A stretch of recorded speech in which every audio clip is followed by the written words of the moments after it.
I worry way more as a relationship therapist about partners that say, we never argue, than partners that say, we argue a lot. Because disagreements in relationships are a good thing. It means that you feel safe enough to express when you have hurt feelings or see things differently or something doesn't feel right. It's all about how you argue or disagree that matters though.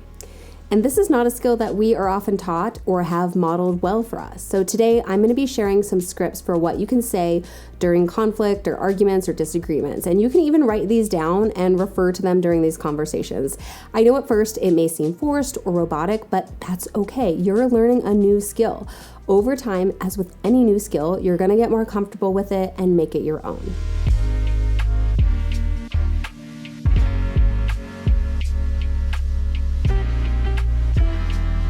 Before we get into the scripts though, hey there, I'm Lauren Consul. I'm a licensed marriage and family therapist and a certified sex therapist, here to help you have more satisfying and secure sex and relationships.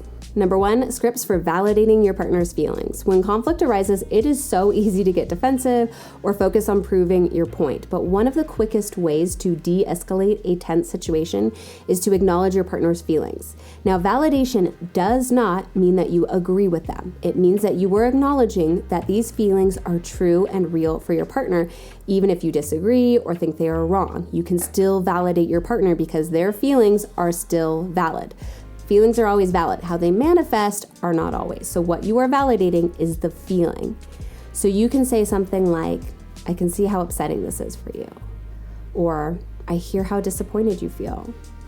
Or, I know what I did really hurt you. Or, it sounds like the situation has been really weighing on you and I want to understand. All of these statements help shift the focus from conflict to connection by showing empathy and care, and that you're really trying to understand your partner's experience, even if you disagree with it. Number 2, scripts for going from you statements to I statements. When we are upset and activated, it is so easy to point the finger at our partner and their bad behavior because it takes the heat off of us and having to talk about our vulnerable feelings. But you statements usually just make your partner feel attacked and escalate the conflict. Instead, use I statements to express your feelings and needs without placing blame. Here are some examples. Instead of saying, you never listen to me, try, I feel unheard and I really want us to find a way to communicate better. Instead of saying, you're always late, try, I feel hurt when our plans change and it's important to me to find a way to manage our time better together or communicate better about it. Instead of saying, you care more about your phone than me, say, I feel unimportant when you're on your phone when I'm talking, and it would really help me if you put down your phone when we're having a discussion. As you can see, I statements focus on your perspective and your feeling, and as we discussed, feelings are always valid. And that's what we really want to talk about, the underneath, more vulnerable feelings. When you are going to use statements, you're in a defensive position, you're talking about the content, you're not really getting to the meat, the heart of the matter that's going to help you move forward. And when you use I statements, it's going to invite collaboration rather than defensiveness. So think about, instead of saying you, think about what you're feeling about that behavior that you're about to say and share the feeling. Number 3, scripts to reflect and regulate with a pause. Now, sometimes the best thing you can do in a conflict is to pause and take some time to regulate your emotions. Because when you are emotionally flooded or activated, it is nearly impossible to communicate effectively because we are operating from a very primitive part of our brain. So here's some scripts to use. You might say, I'm feeling really overwhelmed right now. I want to have this conversation, but I need 20 minutes to calm down so I can show up fully. Or you might say, we're having a hard time hearing each other right now. Let's take a 15-minute break and come back to it when we're both in a better headspace to hear each other.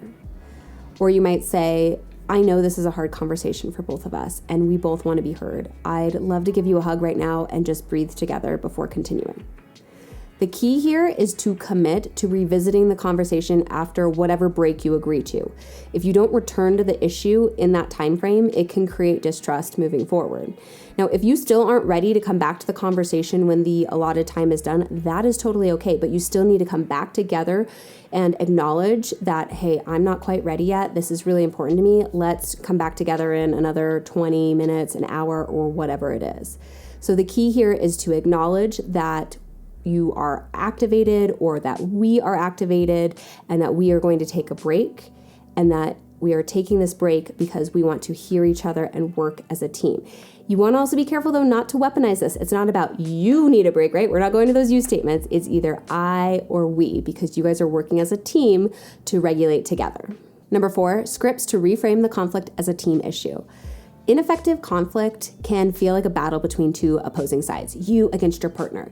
But it's important to remember that you're on the same team fighting the issue together, not each other. Even if you guys totally disagree, you guys are on a team figuring out this as a team. So reframing the conflict as a shared challenge can really help you work together towards a solution. So you can say something like, we're a team, and even though this is a tough conversation, we're gonna figure it out together. Or, I know we're both upset, and I know we want the same thing, and that's to be heard. So let's focus on that, and I know we can figure it out. Or you might say, what can we shift to feel like we are working together on this problem rather than against each other? Or maybe we're in this together, and I want to find a solution that works for both of us. When you emphasize that teamwork, you shift the dynamic from adversarial to collaborative.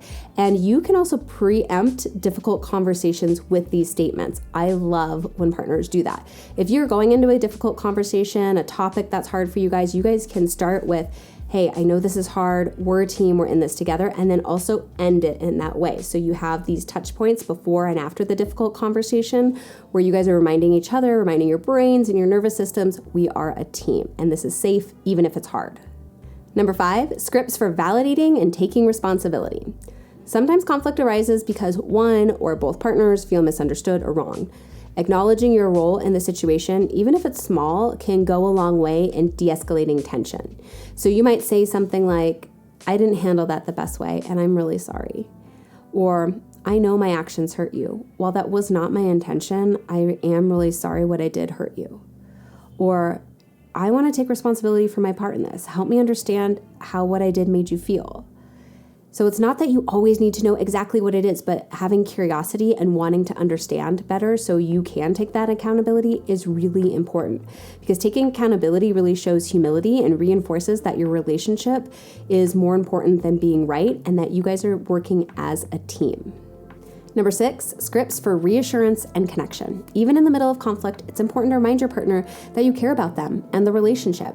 This can really help soften the interaction and create space for resolution. So this might sound like, I know this is hard, I love you, and I want to work through this together. Or, I care about you, and I don't want this to come between us. We're going to figure it out together. Or, we're going to figure this out. You mean too much to me to let this get in the way. Inserting reassurance really helps the connection stay alive, even during difficult conversations. Conflict doesn't have to mean disconnection. By using these scripts, you can navigate tough conversations in a way that builds understanding and strengthens your relationship.